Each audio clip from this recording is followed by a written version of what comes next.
que realmente se van a llevar un muy buen sabor de boca. Aparte de ser un gran segmentólogo, porque lo conozco ya de muchos años, conozco su trayectoria, su trabajo, es el doctor Juan Manuel Paulín, segmentólogo egresado del Conde de Valenciana, pero de verdad que siempre es un placer escuchar sus pláticas, son súper amenas y súper didácticas. Juan Manuel, bienvenido amigo, todo tuyo la audiencia. Muchas gracias. Doctora Rostelo, gracias a todos por estar aquí. La verdad es que siempre es un gusto venir a todo un colegio como este, donde uno se siente realmente con amigos y con ganas de compartir todas sus experiencias. La idea de la charla de hoy no es otra vez lentes multifocales, ¿no? Esto pareciera una plática reiterativa, pero creo que es momento de volver a entrar en tema de la verdadera multifocalidad. Es muy distinto a lo que estamos viviendo ahora en los resultados con las tecnologías actuales, donde realmente ahora sí hay distintas opciones y distintas tecnologías, y los resultados son muy diferentes a lo que probablemente se pagó en esa curva de aprendizaje, tanto en nuestra parte médica, manos, experiencia, como en la parte tecnológica. Todos aprendimos a la buena y a la mala de lo que se hizo en el pasado. Y me gusta a veces empezar con una diapositiva así. Esta diapositiva lo que intenta englobar es lo que podemos hacer el día de hoy si conjuntamos lo que sabemos de cirugía y lo que tenemos de tecnología a un paciente que tiene un astigmatismo de 3.25 dioptrías, donde tenemos un cálculo por interferometría, donde por distintos motivos tomamos la decisión de un lente tórico de algunas características y podemos lograr una refracción perfecta. Ya podemos el día de hoy tener una verdadera faco refractiva si consideramos el lente, el cálculo, el tamaño de la incisión, el astigmatismo inducido, la orientación, el astigmatismo de la cara posterior, todo eso que tenemos que aprender ahora y que saber y manejar en los pacientes de catarata, pero podemos tener un resultado tan bueno como este. Y depende de un montón de cosas, pero tenemos que hablar de las cosas más importantes. Desde luego, tenemos que hablar del cálculo del eje intraocular. Es un poquito distinto el escenario de una ecografía convencional a lo que un estudio de interferometría láser puede hacer, específicamente el IOL Master, que es con el que hay más experiencia de Zeiss, o su competencia inmediata también bastante buena, el Lenstar de la casa Abstract. Hay que recordar que si tenemos la disponibilidad de un interferómetro, es el primer paso que tenemos que dar para poder avanzar en un resultado refractivo deseable. Es muy frecuente cuando me piden consejo con respecto a un cálculo de lente intraocular que veamos un display donde viene aquí un lente IQ, un lente Restore, un lente tórico, un lente TEMIS. Eso no nos permite tener un adecuado análisis del cálculo de lente. Es mucho mejor tener un display como este en multifórmula, donde hemos elegido ya en este caso un lente IQ y podemos someter este mismo paciente a 4 fórmulas matemáticas distintas para entonces tener de verdad una correlación y ver el comportamiento de cada una de estas fórmulas y tener una certeza. Si tengo aquí por ejemplo 19.5, 20, 19.5, 19.5, parece que si le pongo un 19.5 me va a ir muy bien. Es decir, hagan hincapié tenemos todos que poner atención que lo que se le está ofreciendo es un display en multifórmula.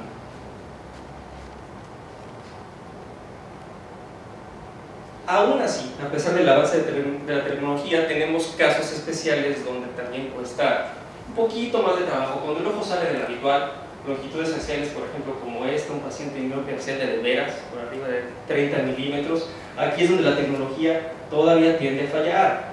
El comportamiento ya no es igual, tenemos opciones que pueden ir desde el 13.5 en este caso hasta el 16. O sea, todavía en estos casos, a pesar de que la tecnología es muy buena, tienden a fallar la tecnología y es donde entra a la mano nuestra experiencia, el resultado con pacientes similares, cómo se comporta la refracción en estos pacientes.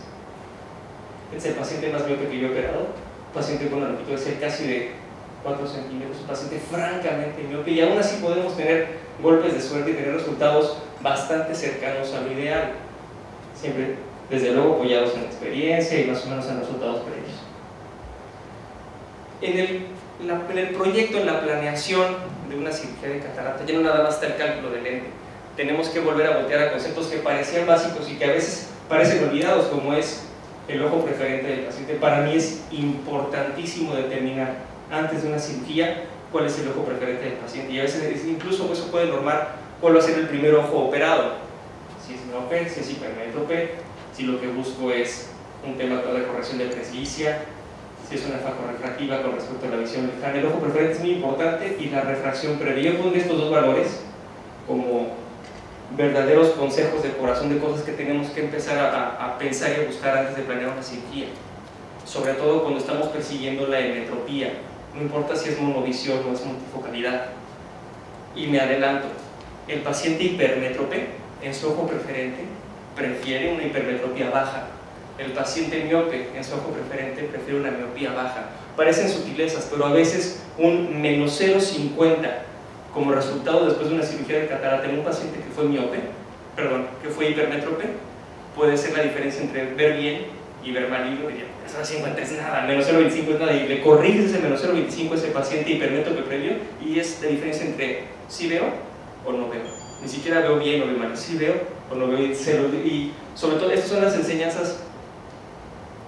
Yo particularmente hago mucha facorrefractiva, mucha extracción de cristalino claro. Entonces esos son los pacientes que te permiten a mucho detalle ver cuál es el comportamiento con respecto a la refracción previa. Vamos entonces entrando al tema que nos ocupa el día de hoy, que es la multifocalidad. Y cuando empezamos con los lentes para ver de cerca, con los lentes para presbicia, nos decían que era una multifocalidad, pero en realidad no lo era, era una bifocalidad, lejos o cerca. Probablemente fue el primer gran error, y recordar todos que empezamos con el Restor más 4, que tiene una edición un tanto exagerada. Después hubo un tema con la visión intermedia que estaba muy castigada, y entonces se lanzó el Restor más 3, que también nos fue más menos, y entonces se fue disminuyendo cada vez más la adición cercana, buscando que la visión intermedia se fueran compensando, con resultados más o menos como los hemos conocido en todos los congresos. De la mano a los lentes bifocales, realmente fueron lentes bifocales, fue el tema con el lente tórico, la corrección del astigmatismo, y aquí la historia fue realmente diferente. A diferencia del Restor, que fue una historia medio tropicada, malona, los resultados refractivos con el lente tórico fueron muy diferentes, y pudimos ver pacientes por primera vez con astigmatismo corneal, por ejemplo en este caso de 2 dioptrías, una vez que consideramos nuevamente la incisión, el astigmatismo inducido, todos esos valores, resultados realmente refractivos muy deseables, astigmatismos muy bajos con respecto al preoperatorio, evitar la inversión del eje, se mantiene en el eje original, francamente buenos resultados con la colocación de lentes tóricos. Casos como estos, se supone que la máxima corrección de un lente tórico, por ejemplo de Alcon, es con un T9 hasta 4 dioptrías de astigmatismo corneal. Cuando empezamos a ver el tema del astigmatismo inducido y el astigmatismo de la cara posterior, pudimos ver casos como este donde ni siquiera se le puso un T9, que parecería lo inmediato si tiene un astigmatismo de 4.56, parecería que hasta me iba a quedar corto, y realmente fueron pacientes donde quedaron astigmatismos muy pequeñitos pero con el eje invertido. El eje original era con la regla y el eje resultado era contra la regla, es decir, estábamos corrigiendo todavía más de lo que pensábamos. Este paciente hubiera quedado mejor, por ejemplo, con un lente T6. Y es todo el tema de por qué yo tengo ahora que empezar a disminuir la corrección de toricidad conforme va incrementando el astigmatismo. Podemos en una charla posterior hablar un poquito con respecto al impacto sobre todo del astigmatismo de la cara posterior, pero son los casos que nos fueron enseñando cómo era el comportamiento de los lentes tóricos. Después fuimos a la corrección pequeñita, pacientes con astigmatismo bajo que quedaron francamente neutros, barrimos el astigmatismo, y eso permitió que se conjuntaran las tecnologías de la bifocalidad con la toricidad, y entonces se lanzaron los primeros lentes para presbicia bifocales, que fue la competencia, el Restor tórico y el lente de plato de Zeiss, el Antelisa tórico también, donde la ventaja hasta ese momento es que el lente bifocal de Alcon podía corregir hasta 2.5 dioptrías en la córnea, a diferencia del de Zeiss, que tiene una corrección altísima hasta de 8 dioptrías, y que eso motivó a que se colocaran muchos pacientes con astigmatismo alto. Pero eso fue lo que nos pasó. La verdad es que al final del camino el paciente fue un paciente muy sintomático, la gran mayoría tenían halos, baja visual, alteración en sensibilidad al contraste. Es un lente que con tantito astigmatismo o tantita metropía o defecto refractivo residual era muy sintomático el paciente. Hubo que hacer explantes, hubo que hacer retoques láseres, no nos fue bien. Para que funcionara dependía de fuerte iluminación, y no era raro el paciente que tenía que al final del camino utilizar lentes, y entonces empezamos a inventar términos como la neuroadaptación, ¿no? Que a Rocha le gusta mucho decir la neuroresignación, ¿no? Donde realmente el paciente tenía que acostumbrarse a ver y adaptarse, decirle que tenía que estar feliz y contento. La verdad es que estaban insatisfechos tanto médico como paciente. Tuvimos entonces que regresar a los conceptos originales. Si el resultado al final del camino era así con el lente bifocal, lo que buscamos, y yo particularmente fue un tema que me gustó mucho en algunos congresos, fue hablar de los buenos resultados de la monovisión, porque la monovisión es un hecho que funciona bastante bien en algunos pacientes.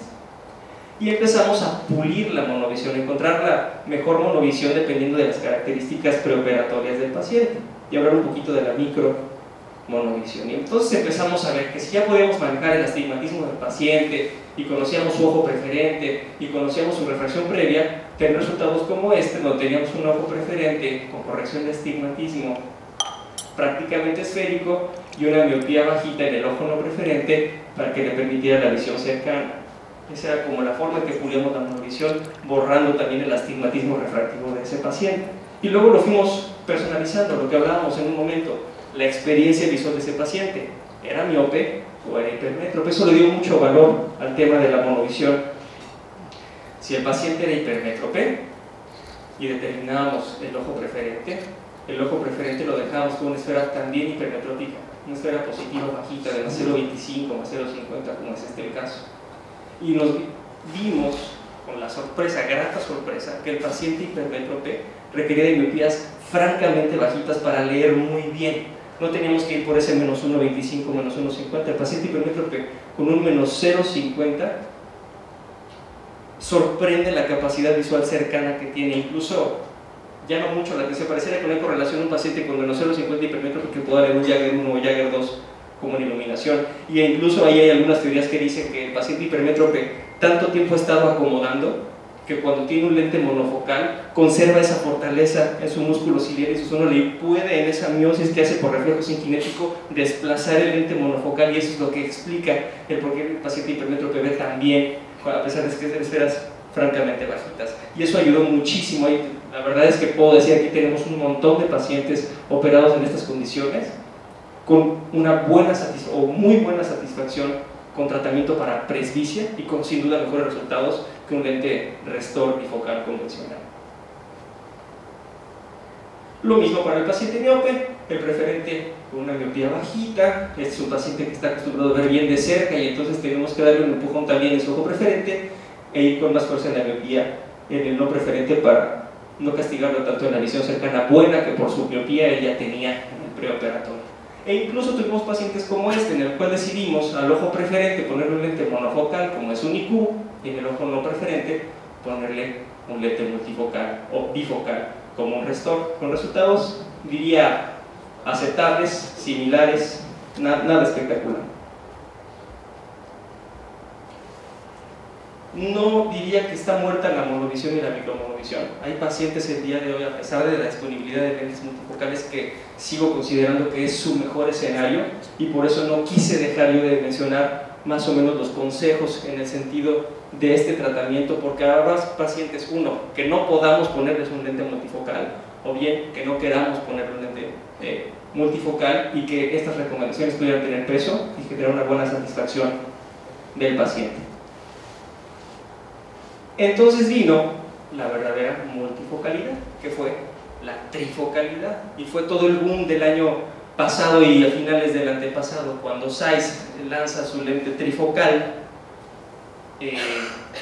rompiendo conceptos de lo que nos habían dicho con respecto a la dispersión de la luz, el valor de la apodización del restor. Todos pensábamos que si el paciente estaba muy sintomático dividiendo la luz en 2 puntos focales, iba a estar mucho más sintomático si dividíamos la luz en 3 puntos focales, y la verdad es que la sorpresa, específicamente con los primeros pacientes operados con Zeiss, fue que los resultados fueron bastante buenos. ¿Qué tenemos más o menos disponible en general en México?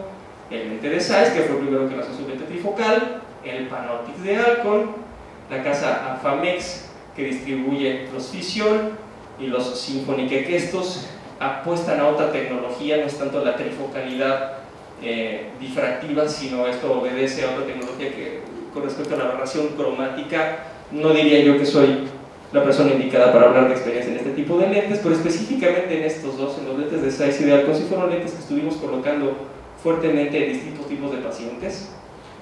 Sin entrar en temas muy técnicos, el Agilizatri, que fue el lente trifocal, con este rango de corrección desde 0 hasta 32 dioptrías, y su contraparte tórica, que permitía corregir con cilindros positivos hasta 4 dioptrías de astigmatismo. No iba tan alto como el original, que iba hasta 8, se quedaba en un 4 muy similar a lo que podía ser el lente de Alcon tórico.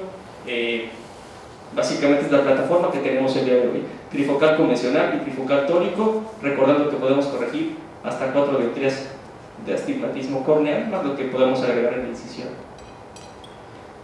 Para no dejar de recordar que los enfoques a la distancia no son iguales en el trifocal de Zeiss que en el trifocal de Alcon. El trifocal de Zeiss está diseñado para ver a 40 centímetros de visión cercana, 80 centímetros de intermedia y la visión lejana. 40, 80 y distancia para el lente de Zeiss. 40, 80 y lejos. Y estos son los primeros lentes que empezamos a poner. Tuvimos una buena casuística de pacientes operados con trifocal. La verdad es que en el postoperatorio inmediato nos fue muy bien. Tuvimos incluso la oportunidad y el gusto y el honor de poder hacer algunas cirugías en vivo, en este caso en Monterrey, con lentes multifocales convencionales y tóricos, con resultados bastante buenos. Aquí la idea de presentarles este caso, la luz nos va a ayudar y se los platico. Es una cirugía, no sé si se puede apagar la luz, a ver si de pronto podemos verlo.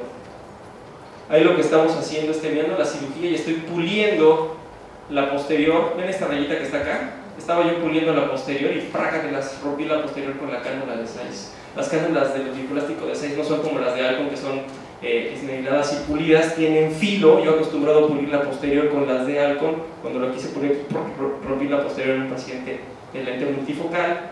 Incluso aquí los restitos que buscábamos nosotros ya con el lente puesto a aspirar, y lo que hicimos aquí, sin afán de hacer extensa la presentación, fue, nos dimos un solo chance y ver si se lograba, que era convertir esta rasgadura en una capsulorhexis circular continua, para entonces perder el factor de tracción y poder colocar el lente multifocal. Y fue lo que hicimos un puerto inferior para aspirar los restos de manera pasiva, ya no con manejo de fluidos del facomulsificador. Pudimos aspirar los restos corticales y entonces convertir esta rasgadura en una rhexis posterior.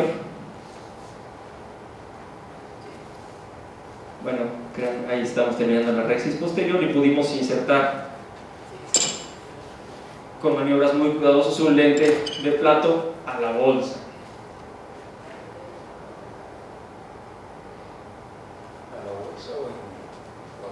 A la bolsa. La idea, estos son lentes que me voy a regresar.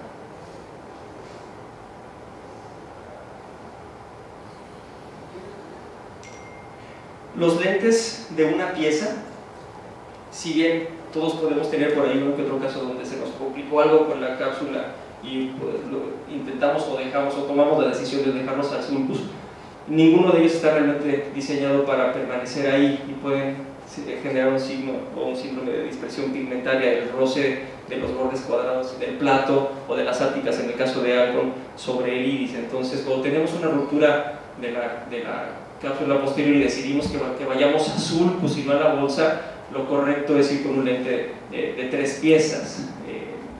No recomendaría yo el caso de un multifocal Restor, más bien diría, tomaría en ese momento la decisión de un monofocal con el ajuste refractivo que ya hemos platicado. Aquí lo que hicimos fue hacer una rhexis posterior para poder llevar este lente de plato de Zeiss a la bolsa capsular.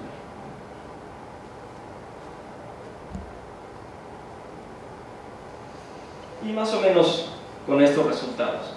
Cuando ya volteamos mucho al tamaño de la incisión y al astigmatismo inducido, también tiene peso cuando elegimos un lente de Zeiss, porque estos lentes no entran en una incisión convencional de 2.2 milímetros como un lente de Alcon puede hacerlo con un cartucho D.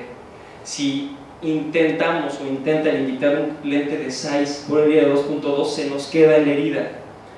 Viene con un émbolo desechable. El inyector tiene en la punta un émbolo que es como un silicón muy delgadito, que no es raro que se atore a medio camino cuando lo estamos inyectando. Entonces, casi siempre para poder inyectar un lente de Zeiss tenemos que ampliar herida a 2.6, 2.8, y eso para fines refractivos es muchísimo. Entonces, es mejor tener un paciente que tenga un astigmatismo de 1 dioptría, incidir sobre el meridiano curvo y colocar un lente de este tipo, porque así tendremos un colchón de cilindro de astigmatismo inducido. No sé si fui claro en ese concepto. Cuando tenemos astigmatismos muy bajitos y decidimos un lente de Zeiss, al ampliar tanto la herida podemos tener pérdida de control control con respecto al astigmatismo de ese paciente. Entonces, es una sutileza que nos puede invitar a cambiar el tipo de tecnología del lente multifocal. Y bueno, no conectamos, aquí lo que se escucha son las bocinas nada más de mi computadora, no conectamos las bocinas del proyector, pero la idea es que es un paciente que tenía catarata, se llama Jean-Claude, tiene 72 años y lee con una velocidad sorprendente el 20-20 a la distancia, que es lo que pues, no se alcanza a escuchar, pero créanme que Jean-Claude está diciendo las letras de 20-20 y puede leer con mucha rapidez el diagrama.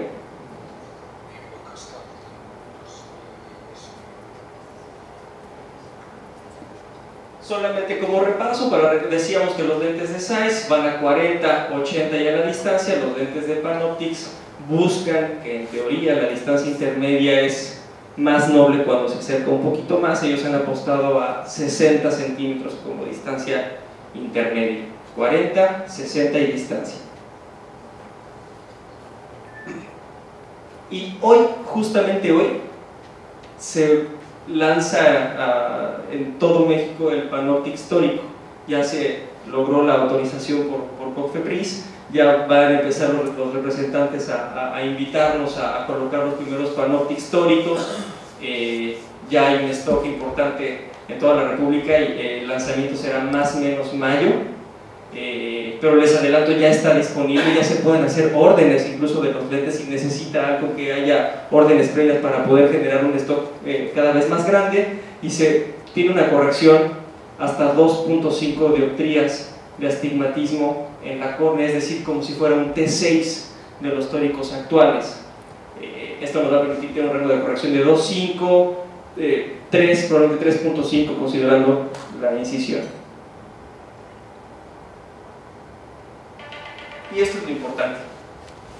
A diferencia del lente bifocal Restor, la respuesta, la experiencia, el resultado que observamos con los pacientes fue abismalmente diferente. Tiene lo suyo, puede tener, sí, un postoperatorio un poquito de más detalle, no diría que quisquilloso, pero la verdad es que el paciente ve bien. Al paciente que tiene catarata ni siquiera le permito que se queje que ve mal, ve bastante bien. Si el resultado refractivo es bueno, si es hemétrope, ve bien a la distancia, de una buena visión intermedia y una buena visión cercana. El síntoma que yo he escuchado, a diferencia de como yo lo hacía en Restor, que a veces hasta se lo sugería o les platicaba de la posibilidad de síntomas previos, aquí como que en algunos no dije nada y en otros más o menos lo planteé. Lo que he escuchado en ambas tecnologías muy parecido, ni siquiera encuentro diferencia entre Restor y Zeiss, perdón, entre Panoptix y Zeiss, es los halos manejando de noche.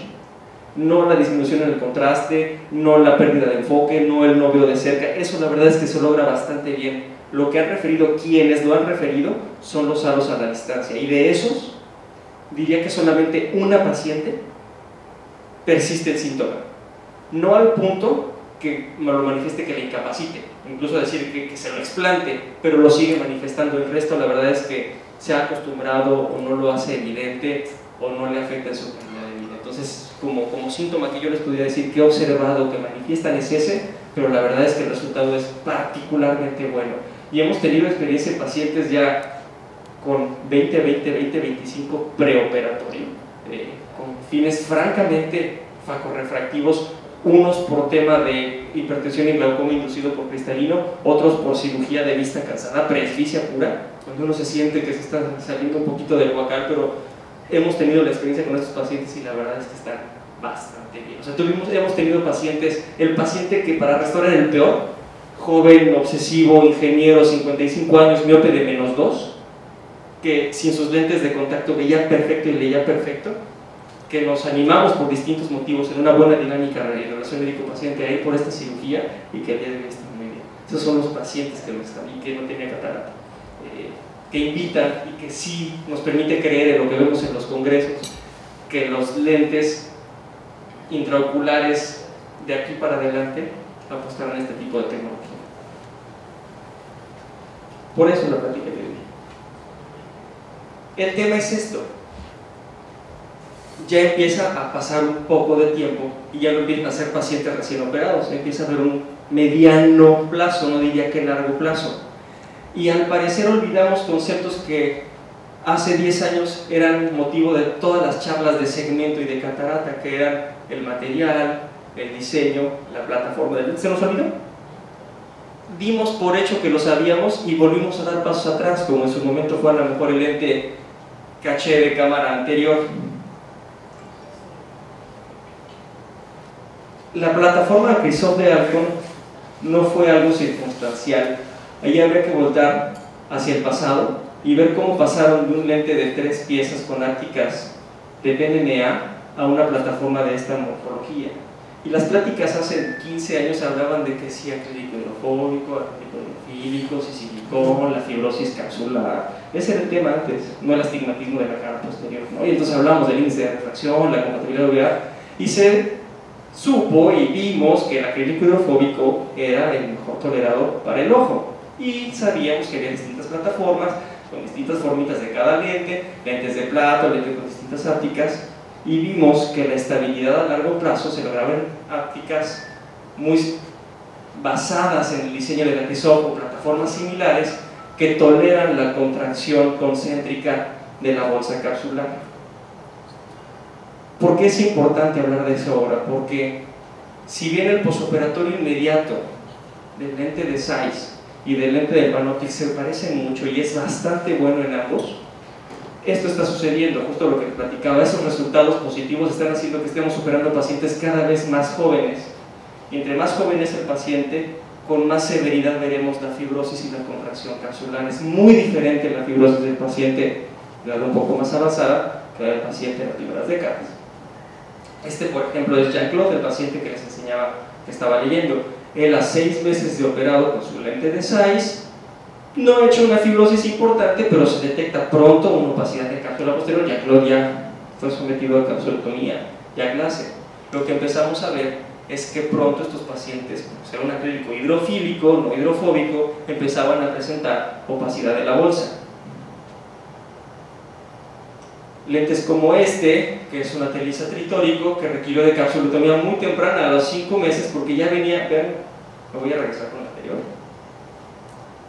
La contracción, todos estos son lentes de fotografías que tomo con el iPhone, aquí en el caso del Jack Laser, entonces por eso se ven así, pero vean la contracción oval de la capsulorhexis, que originalmente era circular porque es un lente de plato que no está tolerando de manera simétrica la contracción. Es una contracción asimétrica irregular que sigue al plato que tiene esta dirección. Aquí incluso se alcanza a ver una de las marquitas del lente tórico. Esto, si se nos va de las manos, si no logramos revertirlo con una capsulotomía posterior y anterior, puede comportarse muy diferente como estos pacientes.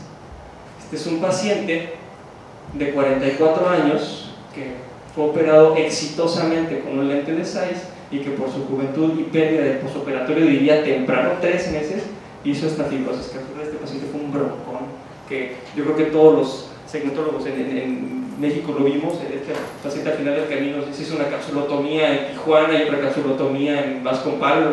Esa fue la historia catastrófica de un paciente que estuvo perfectamente operado por la plataforma elegida y la tecnología decidida ante algo que no esperábamos o que habíamos olvidado que podía pasar. Hace poquitito, la semana pasada, esto en un foro que algunos estábamos de oftalmología, alguien subió este caso que le pasó lo mismo, que le puso una Atelisa de hace 2 años y tiene esta severísima fibrosis capsular y nos está pidiendo consejo a todos los colegas y amigos de qué hacer con una fibrosis tan severa. Esto está sucediendo en distintas partes, en todos lados. No quiere decir que el lente sea malo, quiere decir que tenemos que esperar otras cosas. El lente de Alcon también tiene lo suyo y también tenemos que estar monitorizando posoperatorios en otro sentido. Este, por ejemplo, es un lente IQ y este es un lente multifocal PanOptix. Y si ven en las dos fotografías, aunque la iluminación no nos ayuda mucho, se ve un puntilleo chiquitito, chiquitito, muy fino en todo el lente. ¿Sí lo alcanzan a ver? Aquí y acá. Este puntillo que es inevitable, que es el glistening que mencionan en trabajos y tantos congresos, se ve prácticamente en la totalidad de los lentes IQ. Solamente yo he visto un paciente que pudiera asociar baja visual al glistening de la plataforma de Acrisoft, pero hay reportes de pacientes que han tenido que explotar ese lente por baja visual. No, yo solamente pudiera ver o asociarlo a uno. Esta es una paciente joven que se operó el 20 de julio del año pasado. Un mes después ya veíamos esta opacidad capsular y esta contracción. Lo que yo intenté en esta diapositiva es enseñarles con este círculo dónde está el borde del lente, el borde del óptico. 2 meses después de su cirugía, aquí está el lente y vean la severa fibrosis capsular y opacidad capsular que tenía. Vean, sin embargo, que es una contracción, si bien es severa, es simétrica, y eso puede hacer muchísimo la diferencia en la estabilidad a largo plazo. Desde luego, esta paciente fue sometida a capsulotomía ya en el segundo mes, ni siquiera pudimos brincar los 3 meses del edema macular quístico, que también debe de estar en nuestra cabeza. Entonces tenemos que proyectarlo, tratarlo, nepafenaco pre, nepafenaco post, esteroide, ¿no? Monitorizarlo, tomografía de coherencia óptica, ¿no? Porque si dejamos pasar un mes más, quién sabe si el resultado hubiera sido un resultado lograble a tiempo. 2 meses después fue la capsulotomía. Pero estos pacientes nos han enseñado que no hay que tenerle miedo a la capsulotomía anterior, y esto debo decirlo tanto en lentes de Zeiss como en lentes de Alcon, tanto en Panoptix como en Atelisa, Tri y Toric. El jack anterior y posterior hemos visto a largo plazo que no altera el resultado refractivo obtenido después de la cirugía, ni se va a rotar si es un lente tórico, ni se va a ir para atrás. Yo habitualmente recomiendo 4 disparos o rupturas relajantes en la capsulotomía anterior. Entonces, en nuestro proyecto de cirugía de un lente multifocal actual también debe de estar el jack temprano, y yo como recomendación, o lo que hago de manera personal al paciente que opero de catarata en su consulta de alta, que es como al mes de la segunda cirugía, en ese momento entro en tema con el de la capsulotomía, cuando no tiene el problema. Pero le digo que en todos los pacientes, en algún momento, a veces en semanas, a veces en meses, a veces en años, se opaca la cápsula, y que no le debe de sorprender si para su próxima consulta entramos de lleno en ese tema. Casi siempre en la siguiente consulta tenemos que programar bien. Y no olvidar la posibilidad del edema macular cistoide o quístico. Estos 2 pacientes me parecen a mí muy representativos, 2 pacientes operados de lente Panoptix. Este primer caso, Jesús se llama, es un paciente que al mes y medio del segundo ojo seguía viendo 20/20 con los 2 ojos, pero decía que el 20/20 de su ojo izquierdo era discretamente menos nítido, pero 20/20 finalmente. Algo no nos gustó, hicimos un OCT el mismo día de su consulta y encontramos la presencia de edema macular cistoide.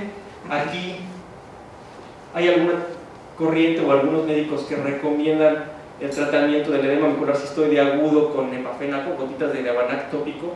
Yo creo que cuando se evidencia, o se hace evidente el edema macular, se debe ser más agresivo y más incisivo. Esa sería la recomendación, y en estos casos, o como en esta paciente que al mes de operar el segundo ojo, este fue un caso muy peculiar, mamá de una buena amiga mía, doctora.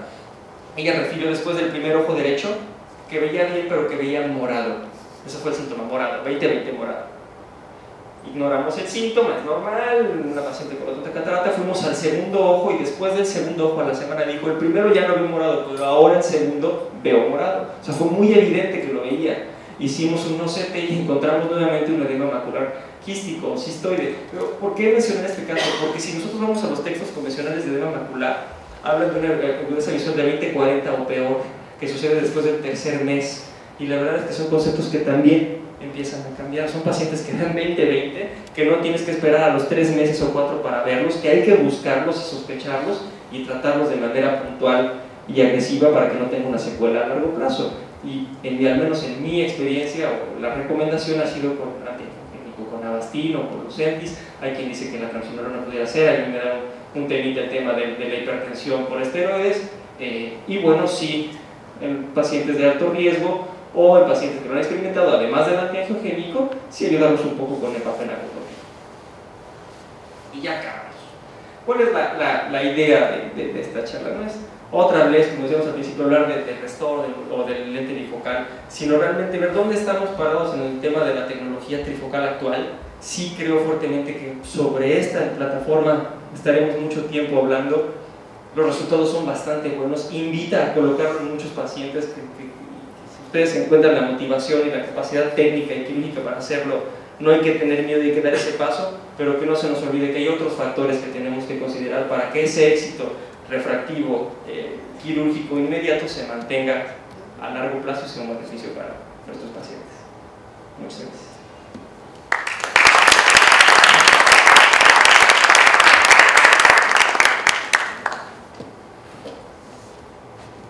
¿Alguien tiene alguna pregunta para el doctor? Visión, ¿por qué no lo usa? No tengo experiencia, tengo 5 ojos operados. Me ha ido más o menos, pero no tengo una buena opinión. Sería deshonesto decirlo. El primero me fue francamente mal, en el segundo me fue muy bien y tengo un ojo de un paciente operado. Tengo 2 pacientes y medio. Y fue un tema más bien de logística y disposición del lente, como al menos en México es la casa Famex quien los distribuye y las clínicas donde actualmente operamos condicionan el facoemulsificador al lente a utilizar, es decir, debo de operarlo con un Oertli para operar un lente fisiol. No me encanta, ¿no? Soy muy quisquilloso de operar con Centurion, entonces es más o menos por ahí. Pero el tema teórico es el que no me encanta, la postada de la evaluación cromática, pero hay que darles oportunidad y hay que verlo. De evaluación, No, de fisión. realmente, mira, yo he experimentado todos y el que estoy usando ahorita básicamente es fisión. Y la ido bien. Muy bien, y están más contentos los pacientes. Estoy confundiendo Symphony con oficial, perdón. Sí, por supuesto. Estoy hablando yo del Symphony. Con respecto a... Sí. Fisión. Y realmente los resultados con fisión son mucho mejores, inclusive yo opero size y fisión. Y es una plataforma difractiva buena. Sí. Y su diseño de lente, si bien no son ápticas como Stable Force, es un lente mantiene más tensa la cápsula. Algo que tiene muy bonito el fisión es que cuando se coloca se centra muy bien en el transoperatorio. No sé si lo han notado. O sea, lo pone y queda perfectamente. Y además en el transoperatorio también no se desplaza.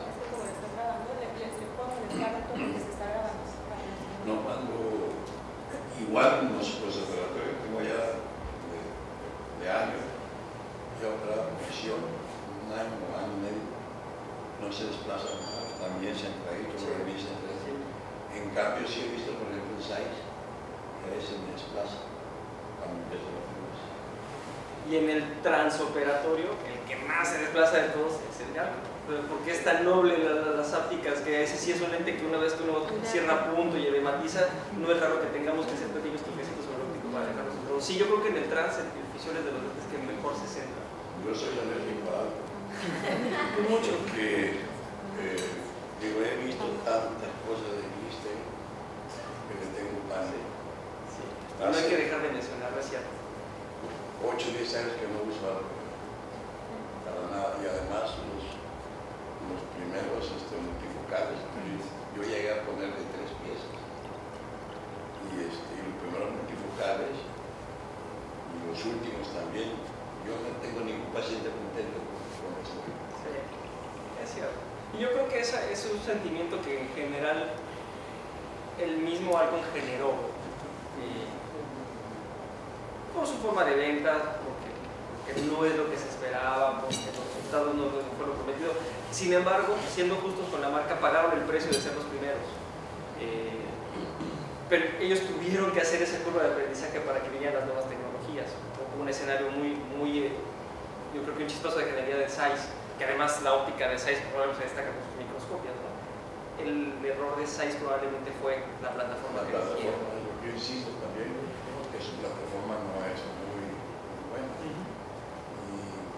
digo, desgraciadamente, los tónicos, yo uso Zeiss y tienen ese problema en la fibrosis. Sí, lo experimenté. Yo lo estoy viendo y no sé si he tenido la necesidad de hacer justo esto en capsulotomías tempranas o atacantes tempranas. Sí, precisamente hoy hice uno. Sí, y entre más joven el paciente. Sí, joven. Y de un mes. Sí.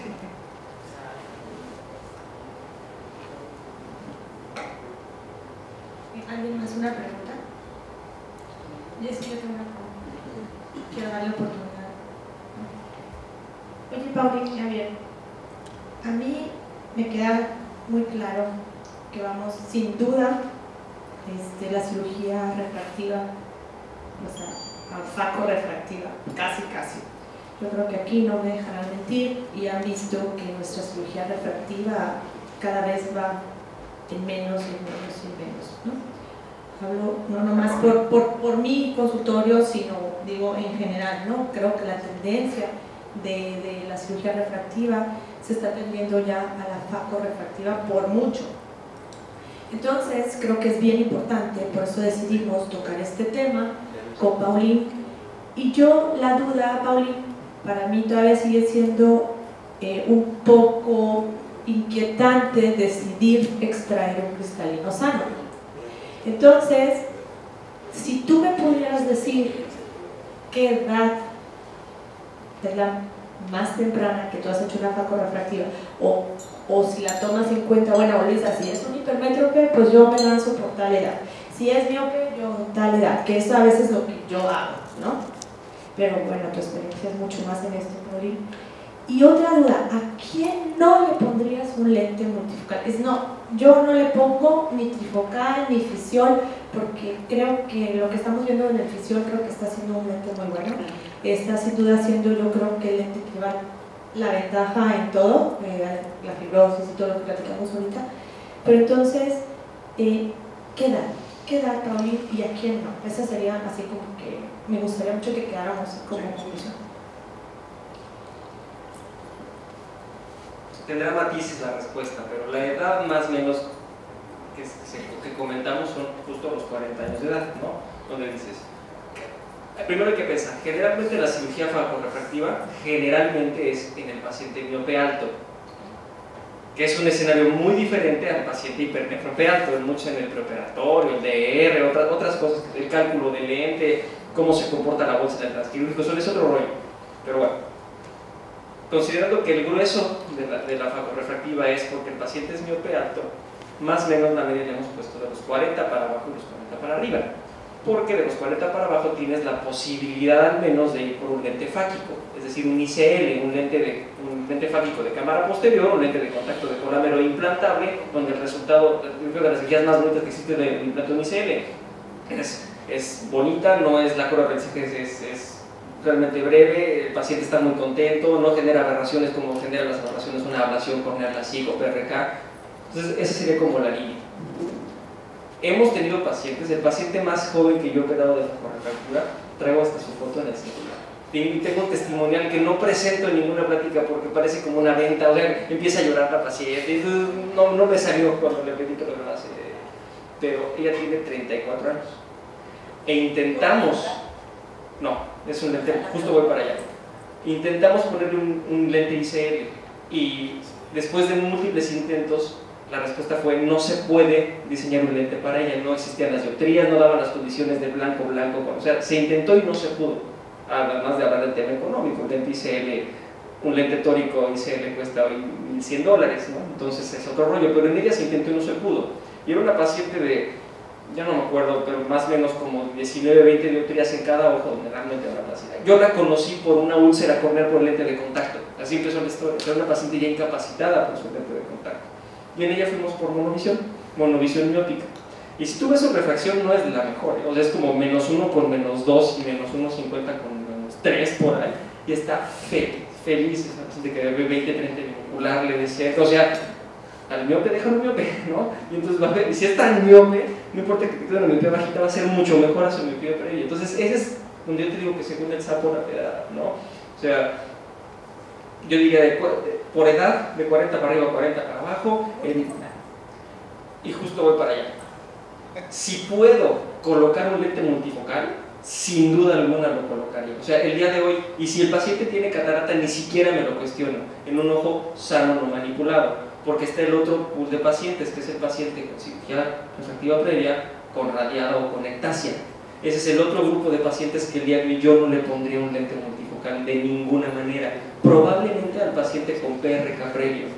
Y si pudiera desearlo, un PRK hipermetrópico previo, ¿no? Pero del resto no. Entonces es otro rollo, pero el paciente convencional con un cálculo multifórmula 22, 22, 22, 22 con catarata, ni siquiera me lo cuestiona. Sin duda multifórmula.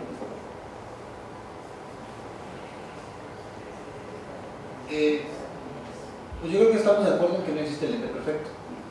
Todos tienen sus pros y sus contras, tienen su punto bueno y su punto malo. Y si existe la micromonovisión, ¿tú has hecho combinaciones de plataformas? Le pones a uno un size, a otro le pones uno. Sí. O cualquier otra marca, Sí. o de diferentes adiciones. Sí, también. Hay unos lentes que no me acuerdo qué congreso lo vimos, creo que son alemanes, que de hecho eso así un doctor combinaba adiciones. Con uno le ponía creo que un +2, y el otro le ponía +3, un 50 y mejoraba mucho la visión intermedia. ¿Cómo te va a ti cuando combinas plataformas? Ya no ¿Lo haces? Lo hice y todos la pagamos a la mala. Todavía van a haber congresos o incluso en los foros donde se complicó. Le pusieron Panoptix en un ojo y se rompió la posterior en el otro y digo, ponle un Restore 3 piezas. Es un gran error. Si les llegara a suceder, vayan por la monofocalidad. O sea, no se van a equivocar si en el segundo ojo optan por un lente monofocal. Es mejor una cirugía no comprometida, un lente monofocal, y que mejor ajuste el detalle del refractivo, era preferente o no era preferente, era hipermétrico o no era hipermétrico. O sea, ahí le puedes tú mover un poquito. El día de hoy se sabe que la combinación de tecnologías no solo no es deseable, es mala.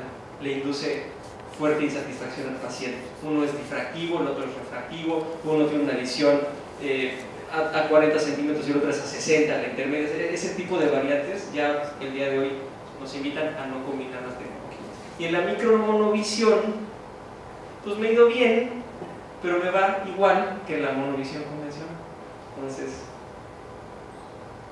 si no es... Si tú tuvieras que decidir ¿Entre cuál y cuál? micromonovisión y monovisión.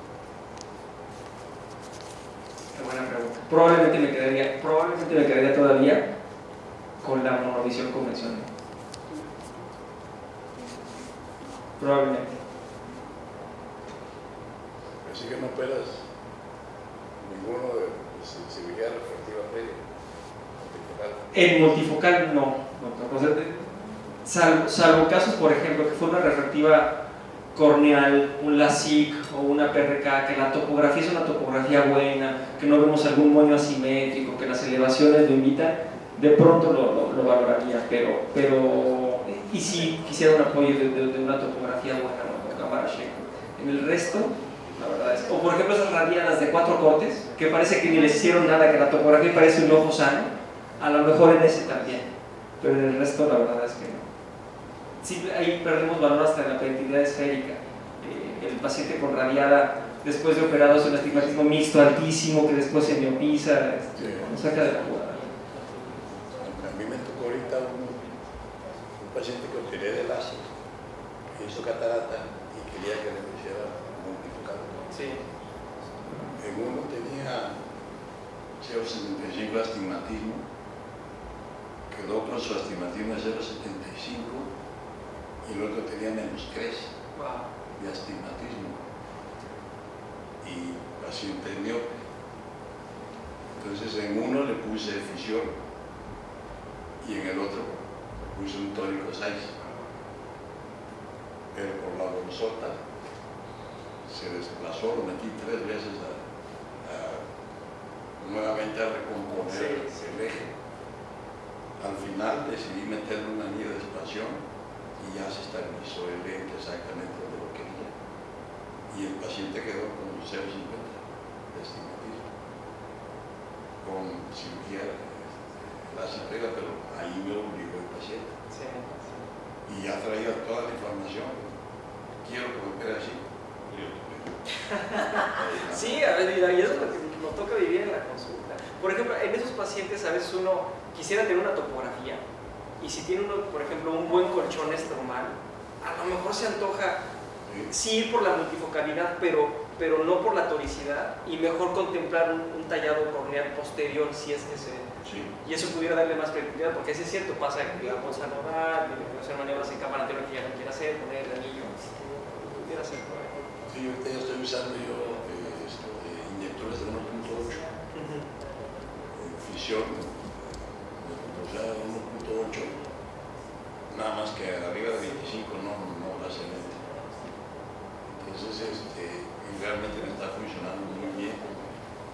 1.8 y hago una incisión de 1.8. Y ese comentario yo creo que tiene muchísimo valor, doctor, porque yo soy un obstinado y en mi cabeza tengo como 60 pláticas que no hay cómo dar, ¿no? Pero yo soy un obstinado del valor de la incisión en su tamaño y en su ubicación para el resultado refractivo. Yo he tenido fuertes broncas con mi maestro que adoro, que es la noche, porque me dice, después, por abajo de 2.2 son marihuanas tuyas. Así me lo dice, en foros abiertos, ¿no? Y yo tengo así 60.000 casos que le quiero decir, velos conmigo, ve cómo se comporta la incisión. Entonces, entre más migremos a incisiones pequeñas, como es 1.8, más control tendremos. Y eso tiene muchísimo valor en pacientes operados de cualquier cirugía corneal radiada, la psico-RK, porque se comporta muy diferente el astigmatismo inducido, es mucho mayor. Yo he tenido pacientes con 3 dioptrías de astigmatismo, que con un puerto convencional, operados de la SIC, que con un puerto convencional se ha corregido en la totalidad del cilindro, simplemente por incidir justo en el meridiano curvo. O sea, es otra historia. Entonces, entre más migremos a sesiones pequeñas, como la de 1.8, más control refractivo. Y eso habla a favor, una vez más, de incisión.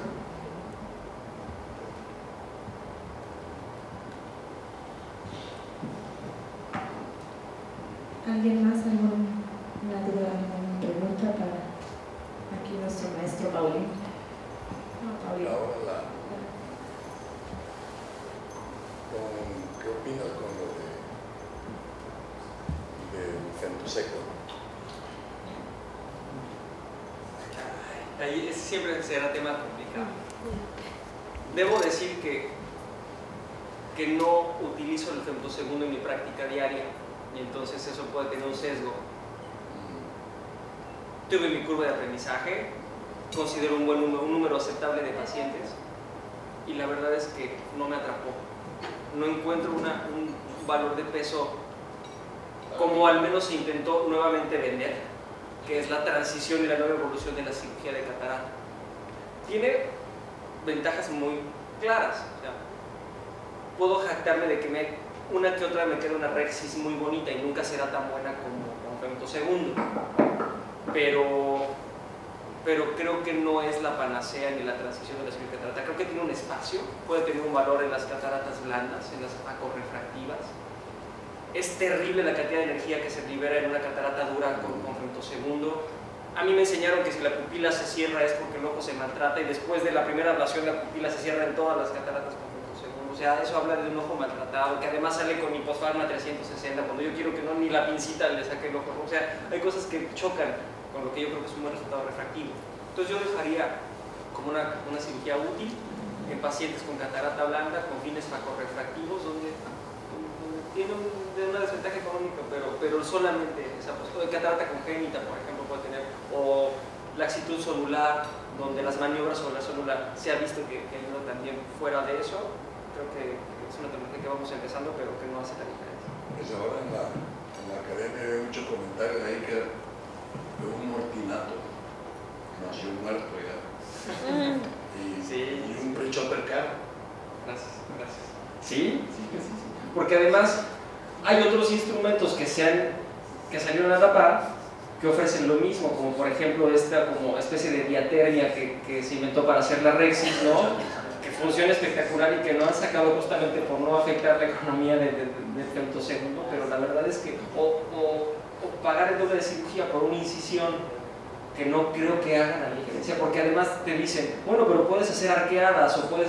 Sí, pero yo no quiero hacer arqueadas en una corona, yo lo que quiero es justo tratar con un dente tórico el astigmatismo corneal. Entonces yo creo que no tiene el peso que se ha buscado. Sí, yo pienso que si vamos reduciendo más las incisiones, pues, yo uso bisturí de diamante, estoy perfecto, no uso ya metal, perfecto, y los astigmatismos son menos, y voy bajando el tamaño de la incisión, y yo creo que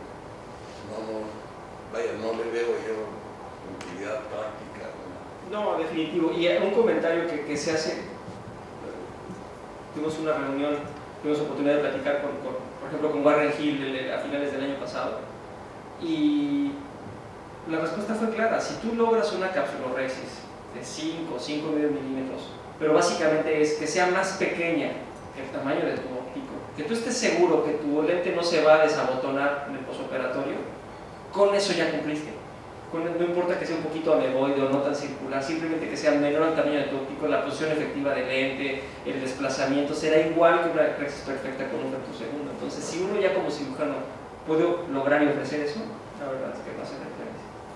Si ahora vi lo de Chan, la resurrección de Chan, muy bien, técnica. Y también vienen otras tecnologías ahí para el FACO, el láser. Ya se está ahorita produciendo en Alemania, y además lo vi funcionar. Y yo creo que sí. Como que hacen más sentido, ¿no? Tecnologías que sí prometen un... más desarrollo. Así es. Sí. Yo coincido, doctor. Pero bueno, están ahí, hay que conocerlo, hay que utilizarlo y plantearlo el problema. La verdad es que la gran conclusión de quien lo tiene, cuando le preguntas honestamente cuál es el beneficio, es un tema de marketing 100%. Y bueno, puede tener un valor, pero si se dice con la verdad, ¿no? Vendo más cirugía porque la vendo láser, punto, ¿no? Así es, así es. Porque con este igual, Chalet. Él acaba de entrar al centro segundo. Y yo platicando con él. Realmente las estadísticas de resultados del centro segundo. Pues sí, pero es el marco. La fuerza, viene su mayor número de pacientes viene de Estados Unidos. Y pues tienen que estar forzados a utilizar, sí. Que la verdad es una tranquilidad para los que lo utilizan. O sea, no condicionamos nuestro resultado refractivo.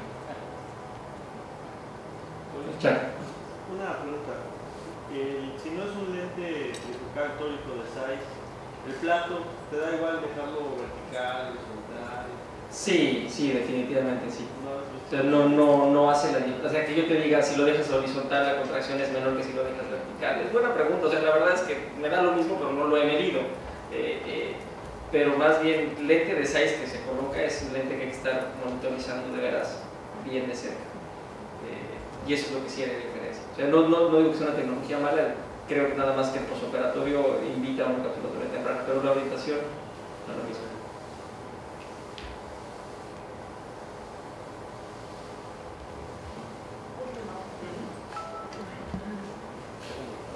Si tú tuvieras que poner yo todavía te digo que a los 40, pero vamos a... ¿Cuál te podrías poner? Honestamente, o no te lo podrías. Yo creo que siempre que damos estas pláticas hay que preguntarte eso, porque siempre te lo van a preguntar. Y siempre decíamos, yo no tengo catarata, cuando era Restore, o yo monofocal. La verdad es que yo creo que yo el día de hoy, si tuviera por el motivo que sea que hacerme una FACO, yo sí iría por un lente multifocal, trifocal. Me parece muy atinado el comentario. Entonces, no sé, mi experiencia no me dice si es mejor un lente Physiol que un lente Panoptix. Mi experiencia con Panoptix es bastante buena. Si yo pudiera encontrar el cirujano lo suficientemente obsesivo como yo para que me cuiden el tamaño de la incisión, me marquen el ruido, yo creo que mi respuesta sería sí, iría por un lente multifocal. Yo la verdad es que sí estoy honestamente sorprendido de los buenos resultados de pacientes jóvenes que manejan y hacen otras cosas. Entonces yo creo que es un lente multifocal. Sí, yo conozco 2 segmentólogos que traen Physiolia. O sea, creo que es... Y nos decías del papá de Oscar, también años, ¿no? Que trae un... Y está bien, también, sí, lo está diciendo. Yo decía, para que trae un Restore. Y está sufriendo como, sí. No hay nada de eso. Y ahora, cuando vino el boom de los lentes de Zeiss, tenemos un amigo, colega también, que hizo catarata y que tiene lentes trifocales de Zeiss, y él quedó en -1 bilateral por un secuestro de viscoelástico, que ese es otro rollo que no platicamos. El lente de plato de Zeiss no es tan fácil extraer el viscoelástico y fuertemente puedes tener un síndrome de bloqueo capsular por viscoelástico y eso te genera una miopización por desplazamiento anterior del lente. Entonces la rexis tiene que ser mucho más grande que tu rexis convencional. Entonces son cositas y él pagó el precio y está fuertemente insatisfecho. Pero pues eso es nada más limpiarlo atrás. Lo hicieron, lo intentaron ya. Levantar el lente y limpiarlo. Se intentó, Creo que también por ahí pudiera haber algún temita de como fueron los primeros lentes, no ajustar a lo mejor la constante o el cálculo. Se le hizo la cirugía bilateral de limpieza de disco elástico y la verdad es que está muy sintomático. O sea, son de los pequeños casos que sí te dejan ver que pues, igual y todavía no es para todos, pero sí habla también del compromiso refractivo de los pacientes. Yo a todos, Sí.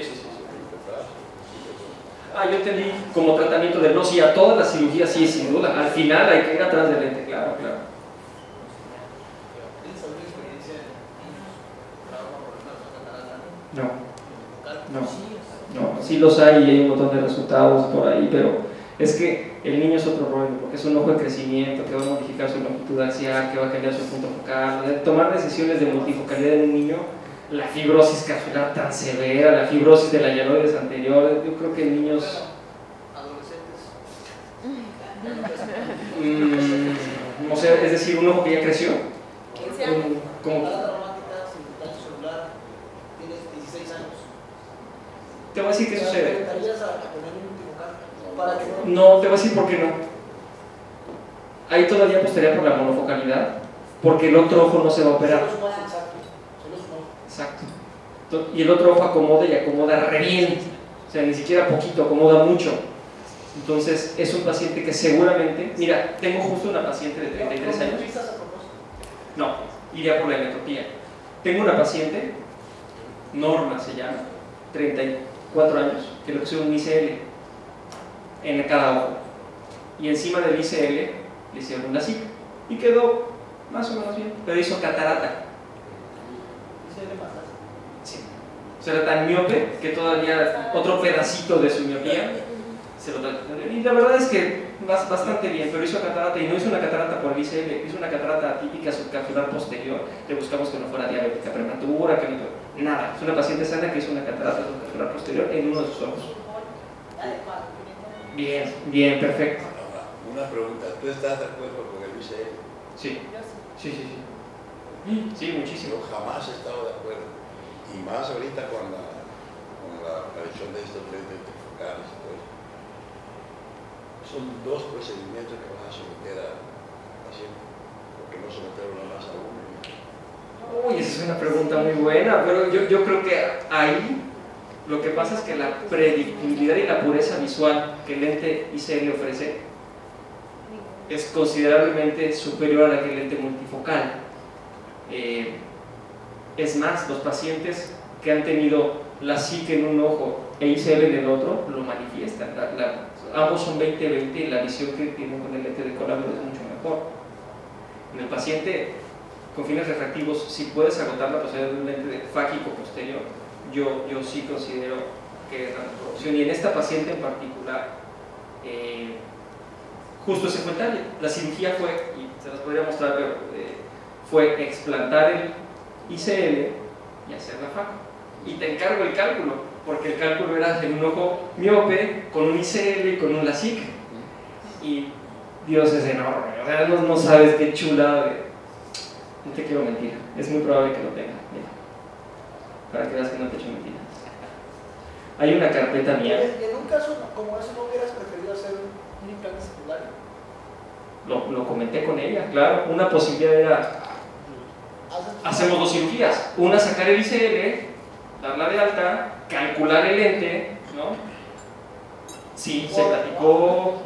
Dejar la áfaca era otra posibilidad.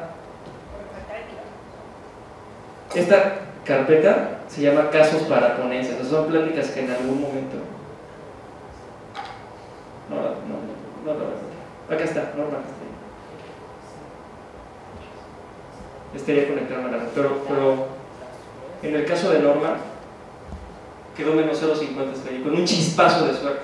Y lo que te quería contestar con eso es que fue un ojo preferente hemétrope y lee perfecto con su ojo no presenta contralateral que todavía tiene su ICL. Entonces, esos son los casos que nos invitan a no ir por la multifocalidad. Tengo otra paciente, que probablemente algunos conozcan, que ella es empleada de Alcon desde hace 20 años, con radiada y LASIK, e hizo una hipermetropía muy alta, de +4 y +6. Empleada, solo ha trabajado en Alcon, a la fecha lo hace. Y le hicimos una fotografía. y ella, con todo el conocimiento que tiene de Icon, te puede platicar, es padrísimo platicar cómo fue su experiencia, cómo veía el cromóforo cuando todavía no estaba operado el otro ojo, cómo sí veía amarillo con un ojo y con el otro no, cómo se emparejó cuando y cómo se le olvidó cómo era ver sin el cromóforo antes de ir, no está ni afectada ni nada. Pero esos son los casos que enseñan mucho y tiene lentes monofocales. Son los casos de la monofocal. Yo, así, abogando un poquito por el ICL, creo que una de las personas que tiene mucha experiencia es el doctor Arturo Gómez. Oh, sí. O sea, de verdad, muchísimos ICLs, todos los pacientes con ICLs encantados de la vida, no había uno solo que estuviera inconforme. Yo nunca vi ni uno solo. Digo, en el poco tiempo que yo estuve en el CONO. Los pacientes, los criterios para ICL son bien estrictos, eso sí. Y entonces ahí es donde no entran muchos pacientes, hay que excluirlos. Por eso es que a esos pacientes les iba tan bien, ¿no? Y no había tantas complicaciones.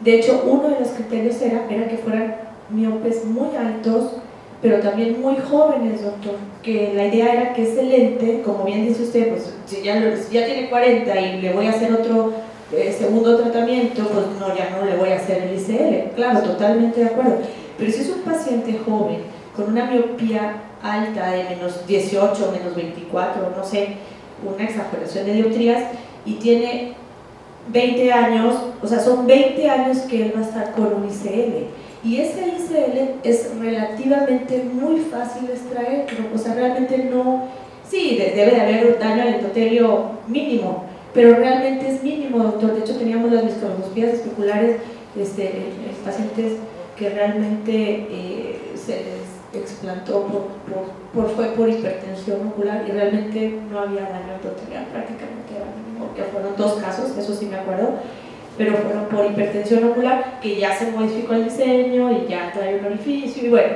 esas fueron realmente las complicaciones, no tanto ni de catarata ni nada. El problema realmente del ICL es que no hicieran las capsulotomías, las iridotomías, perdón, del tamaño adecuado, o sea, no era nomás hacer una iridotomía, hacerla grande y hacer de preferencia 2, ¿no? Entonces, o sea, había varias cosas que yo creo que cumpliendo eso, doctor, es un lente de verdad muy bueno, siempre y cuando se cumplan los criterios para los que está diseñado, abogando por el ICL, ¿no? Y tórico, pues ni se diga.